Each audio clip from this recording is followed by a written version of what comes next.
नमस्कार, मैं आरडी भारती और आप देख रहे हैं बिहारी सुल्तान। इस वीडियो में, इस न्यूज कार्यक्रम में कई मसले सामने आए हैं। बहन मायावती जी ने एक बहुत बड़ी मांग रख दी है केंद्र सरकार के आगे। उधर माननीय अखिलेश यादव जी और माननीय डिप्टी सीएम केशव प्रसाद मौर्य जी बिल्कुल जुबानी जंग पे आ गए हैं। केशव प्रसाद मौर्य जी ने कहा कि अखिलेश यादव जी पहले ये तय करें कि वे परशुराम के हैं अथवा काशीराम के, क्योंकि मेरा मानना यह है कि 2050 तक उत्तर प्रदेश में किसी प्रकार की कोई वैकेंसी नहीं है और 2022 के विधानसभा चुनाव में ये परशुराम की मूर्तियां लगवा रहे थे, अब ये काशीराम की मूर्ति के पीछे भाग रहे हैं। इनसे जो है दलित अगरा पिछड़ा कोई भी इनसे इंप्रेस नहीं होगा, इनके बहकावे में नहीं आएगा। 2050 तक ये भूल जाएं। ये तो हुई अखिलेश यादव जी और केशव प्रसाद मौर्य जी की जुबानी जंग। उधर बिहार में इफ्तार ने ऐसी रफ्तार पकड़ी है कि कहीं राजनीतिक गाड़ियां दुर्घटनाग्रस्त न हो जाए, कहीं सरकार ना बदल जाए। आपको याद होगा पिछले साल की इफ्तार पार्टी ने एनडीए तोड़ दिया था और महागठबंधन में आ गए थे नीतीश जी। अब इस साल की इफ्तार भी कुछ रंग पकड़ रही है, जहां पर चिराग पासवान पहुंचे, पप्पू यादव पहुंचे तेजस्वी यादव जी के इफ्तार पार्टी में। चिराग पासवान ने कह दिया कि बिहार में राष्ट्रपति शासन हो। उधर उनके जो चाचा हैं पशुपति पारस, वो कह रहे हैं कि जब नीतीश कुमार जी नालंदा और सासाराम नहीं बचा पाए, नालंदा तो इनका अपना गृह जिला है, ये बिहार को क्या बचा पाएंगे। भाजपा वालों में भी बौखलाहट है, वो जगह जगह जो है अपना स्टेटमेंट दे रहे हैं कि नीतीश कुमार जी प्रधानमंत्री बनने के लिए नमाजी टोपी पहन रहे हैं। ये इफ्तार पार्टी का जो हालिया सूरत दिखाई दे रहा है। अब रही बात ये, बसपा के 3 सांसद बसपा के लिए चुनौती बन चुके हैं, बहन मायावती जी के लिए चुनौती बने हुए हैं। और ये तीनों सांसद जो हैं, सबसे पहले आता है दानिश अली जी का नाम, तो उसके बाद श्याम सिंह यादव और तीसरे नंबर पर है रितेश पांडे। दानिश अली जी के बारे में संभावना है कि वो भाजपा में जा रहे हैं, भाजपा से उनका जो है ज्यादा मेलजोल बढ़ रहा है। श्याम सिंह यादव के बारे में कहा गया कि कभी ये कांग्रेस की रैली में पहुंच जाते हैं, उसकी बड़प्पन कर देते हैं, जब भाजपा बजट पेश करती है तो मेज थपथपाते हैं और उस बजट की प्रशंसा कर देते हैं, तो ये भी डाउटफुल की स्थिति में आ गए। रितेश पांडे जी का जो पिताजी हैं राकेश पांडे, वो सपा के विधायक हैं।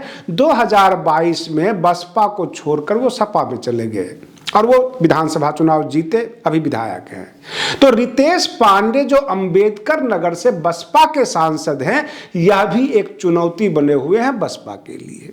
तो 3 सांसद का ये कहानी हो गया। बहन मायावती जी ने अपने सभी कार्यकर्ताओं को निकाय चुनाव के पीछे लगा दिया है, क्योंकि निकाय चुनाव की अधिसूचना जारी हो गई और 4 मई को जो है पहला चरण, 11 मई को दूसरा चरण और 13 मई को रिजल्ट आ जाएगा निकाय चुनाव का।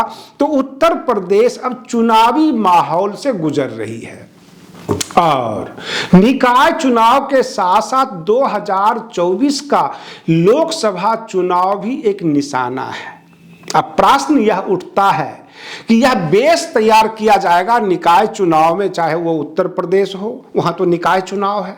बिहार में अभी रमजान का मौसम चल रहा है, ये महीना रमजान का है, वहां पर इफ्तार पार्टी होती है। इफ्तार पार्टी में तमाम नेतागण इकट्ठे होते हैं, उसके बाद फिर बयान जारी होता है। बयान पक्ष का भी होता है, यानी सत्ता पक्ष का भी और विपक्ष का भी। फिलहाल बिहार की सत्ता में महागठबंधन है, नीतीश कुमार जी मुख्यमंत्री हैं, उप मुख्यमंत्री तेजस्वी यादव हैं और इनका इफ्तार पार्टी काफी रौनक भरा हुआ होता है और उसमें बहुत सारे नेता पहुंचते भी हैं। जैसे कि तेजस्वी यादव जी के इफ्तार पार्टी में पशुपति पारस चाचा भी पहुंचे, चिराग पासवान जो है उनका भतीजा है वह भी पहुंचे, उधर पप्पू यादव भी आए। अब पप्पू यादव का कहना यह है, हम सब के सब महागठबंधन इकट्ठा होकर भाजपा को उखाड़ फेंकेंगे। नारा तो यह भी दिया जाता था कि रोम का पोप और मधेपुरा का गोप। ताकतवर होते हैं, इनके सामने कोई नहीं टिकता। तो इस तरह से काफी साल पप्पू यादव आरजेडी के साथ रहे, आजकल वो अपना पार्टी चला रहे हैं जाप। लेकिन तेजस्वी यादव के नजदीक आए, पहली मुलाकात हुई, राजनीतिक कयास बहुत ज्यादा लगाए जा रहे हैं। उधर बहन मायावती जी ने केंद्र सरकार को टेंशन इसलिए बढ़ा दी है कि अब ये घोषणा पत्र जारी करें या ना करें, लेकिन इन्होंने मांग तो रख दिया है ओल्ड पेंशन स्कीम। ये कहते हैं, बहन जी का कहना है कि पुराना पेंशन लागू करो।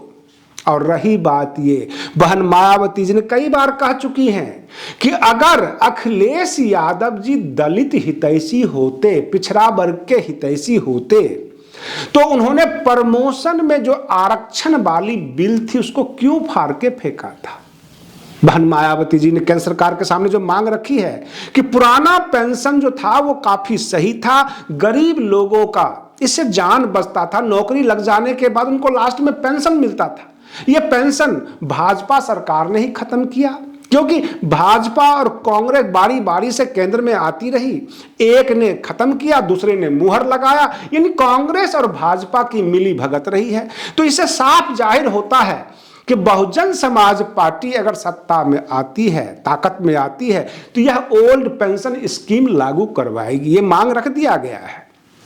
अब प्रश्न यह उठता है कि अखिलेश यादव जी के चारों तरफ देखा जाता है तो वो जो बताते हैं केशव प्रसाद मौर्य, कहीं न कहीं से वो दिखता भी है कि चुनाव के समय इनके मूर्तियों के जो है धर्म बदल जाता है, जातियां बदल जाती है। कभी ये परशुराम की मूर्ति लगाते हैं, कभी काशीराम की मूर्ति का अनावरण करते हैं। आखिर ये कौन से मूर्ति के साथ हैं, यह भी सवाल उठता है। आम जनता यह डिस्कस करती है कि अखिलेश यादव जी किसके साथ हैं।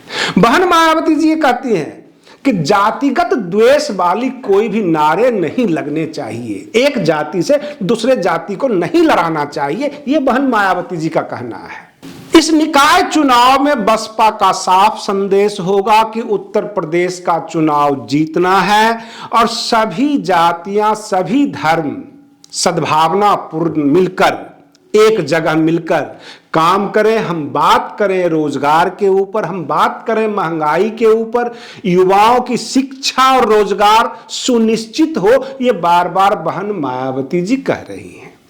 और इस तरह के नारों के साथ सभी पार्टियां उत्तर प्रदेश के निकाय चुनाव में उतर चुकी हैं। रिजल्ट तो आएगा 13 मई को और पता लग जाएगा कौन सी पार्टी कितनी मजबूती में है, और उसके बाद शुरू हो जाएगी 2024 की लोकसभा चुनाव की तैयारी। आप बने रहिए बिहारी सुल्तान चैनल पर। हम फिर मिलते हैं अगले वीडियो में, तब तक के लिए धन्यवाद।